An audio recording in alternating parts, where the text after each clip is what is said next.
I love a rasher salmon. Brilliant. Nice and crispy. We wouldn't have them every day. Yeah, not really, only really a weekend kind of thing, like once a week. Like. Would you ever be concerned about the healthiness of them? No, I don't think so. Yeah. I'm from a farm myself, so you know, I like to support the farm background. Yeah. Have you dialed back the amount of rashers you eat? I actually have, yeah. I would have had maybe the fry up every weekend, but at the moment I wouldn't. In 2015, the World Health Organization's International Agency for Research on Cancer published data that linked processed meats like the much-loved rasher to colorectal cancer and identified the use of nitrites and nitrates in the curing process as the cause. These are authorised food additives within the European Union and are used both to preserve meat and to enhance its colour. But what if there was an alternative to the use of nitrites, one that many scientists believe is much safer? Professor Chris Elliott of Queen's University Belfast is one of those scientists backing that alternative and calling for the removal of nitrites from all processed meats. It is an area that there's controversy over. Some people say, do you know what, it's okay, and some people say this is really very serious. My own opinion is there really is a risk of if we consume too much of these chemicals in our food, it can be bad for our health and our general well-being as well. Can you explain to viewers what risks nitrites and nitrates pose to their health? Those chemicals, the nitrates and the nitrites, you can find in lots of things actually, in a lot of fresh produce. But in case of the curing process of meat, those chemicals get converted to another compound called nitrosamines. It's actually the nitrosamines, they're the dangerous chemical. Now, whenever we consume the processed pork, it goes into our stomach is full of acid, and that releases those chemicals, and those chemicals, those nitrosamines, get into our system.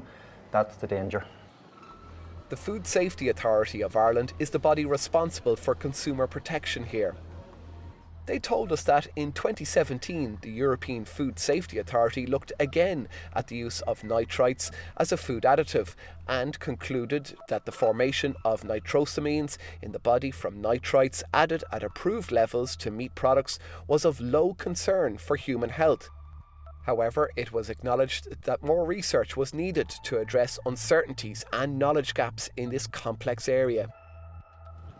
Professor Alan Riley of UCD's Centre for Food Safety is a former Chief Executive of the Food Safety Authority of Ireland. He's of the opinion that the consumption of processed meat like rashers and sausages is safe within limits. As long as you're consuming these as part of a healthy diet, once, twice a week, 3 times a week, you're going to have no particular health problems from those foods. In high concentrations, yes, of course, they're going to cause problems. Nitrosamines are carcinogens. However, once these additives are used in foods at the levels that they're approved, then the foods are safe. It's as simple as that. Finnebrogue Artisan is a food company based in Newcastle in County Down. Last year it launched what it claims to be the world's first completely nitrite-free bacon.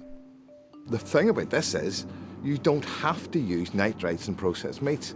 It's not something that you have to use. You no longer need to use them. So why use a carcinogen if you don't have to? If you try to introduce a carcinogen into food today as a new thing to put in it, it wouldn't stand a chance. So if you cannot use it, why would you use it? 2 years ago, Finnebrogue entered into a partnership with a Spanish food ingredients company that had developed an alternative method for preserving bacon. They now have exclusive rights to this technology for both the UK and Ireland. In normal traditional bacon, at this stage there would be salt and nitrites added to make a brine. We're using salt and natural flavourings. So what are you replacing the nitrites with? So we're replacing them with Mediterranean fruit and spices.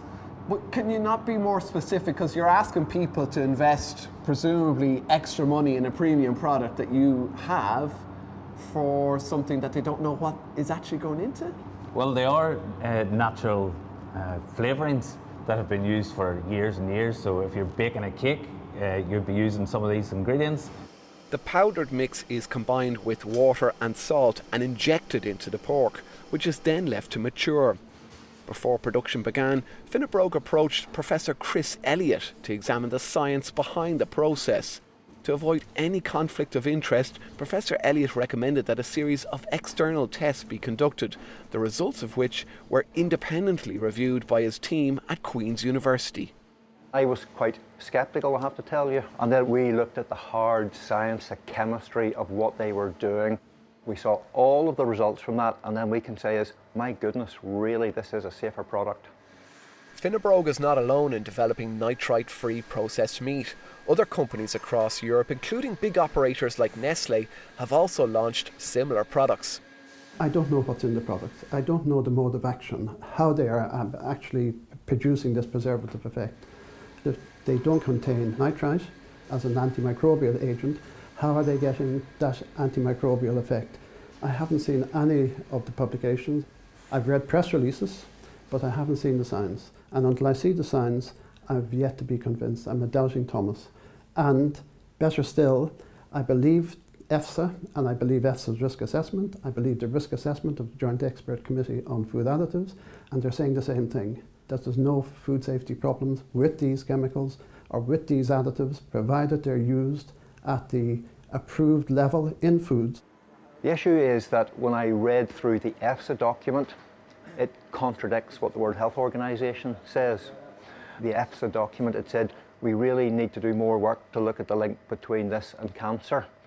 And to me, that was a little bit worrying, to be honest with you, because I think there is a link there, and they're really, kicking for touch a little bit.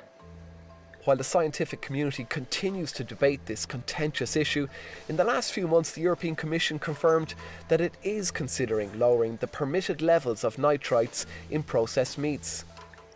Professor Elliott believes that while the risk posed by nitrites is small, it still very much exists, and that the approach being taken by Finnebrogue is the only way to go. They have proven you can do things in a different way. I would love to give the opportunity to people in the industry to say, do you know what we're going to do is, we're not going to wait for regulations, we're going to move because the technology has moved forward as well. Whenever we share this technology with our competitors, You're hardly going to share it, are you? absolutely, yeah. We're going to sit down with our competitors and we're going to work out a plan to take nitrites out of all processed meats in Ireland and in the UK. Absolutely. I'm not trying to take over the world in bacon and ham at all. I have no interest in growing that to be monstrous, but I have an interest in trying to remove nitrites from processed meat.